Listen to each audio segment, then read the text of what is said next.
అండి, welcome to సత్యస్ వాళ్ళు. ఈరోజు మీకు ఒక యూస్ఫుల్ టిప్ చెప్తానండి. మామూలుగా ఫేస్ పైన మంగు మచ్చలు ఉంటా ఉంటాయి కొందరికి. మంగు మచ్చలు వచ్చి ఎంత ఫెయిర్గా ఉన్నా సరే కొంచెం కలర్ తక్కువ కనిపిస్తూ ఉంటారు. అలాంటి వాళ్ళు కనుక ఇలా చేసుకుంటే సూపర్గా అయితే ఉంటుంది. ఆ మంగు మచ్చలు అయినాయి మటుమాయం అయిపోతాయండి. ఏది అప్పటికప్పుడే కాదండి, కొన్ని నెలల తర్వాత కానీ అదే దాని రిజల్ట్ అయితే ఈజీగా వచ్చేసింది మనకి. చాలా బాగుంటుంది. ఈ విధంగా మనం ఇంట్లోనే చేసుకోవచ్చు. మనం ఎక్కడి నుంచో కొనుక్కొచ్చుకొని ఆ క్రీములు రాసుకునే అవసరం లేకుండా మన ఇంట్లోనే మనం ప్రిపేర్ చేసుకోవచ్చు. టమాటా రసం తీసుకోవాలి.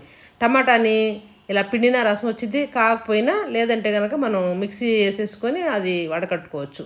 ఆ టమాటా రసంలో పావు స్పూన్ పసుపు, పచ్చి పసుపు వాడాలండి. తర్వాత ఒక పావు స్పూను కాఫీ పొడి, ఇన్స్టెంట్ కాఫీ పొడి, తేనె ఒక స్పూన్ దాకా వేసేసుకొని బాగా కలిపి కనుక ఇలా మనం సర్క్యులర్గా రుద్దాలి బాగా. ఆ మంగు మచ్చల దగ్గర రుద్దేసి శుభ్రంగా కనుక మనం ఆరనిచ్చేసి క్లీన్ చేసుకున్నామంటే ఇలా కొన్ని కొన్ని నెలల పాటు చేసుకుంటూ ఉండాలి. ఈ విధంగా చేస్తుంటే రోజు రోజుకి క్రమేపీ తగ్గిపోయింది. చాలా బాగుంటుంది. ట్రై చేయండి మీరు.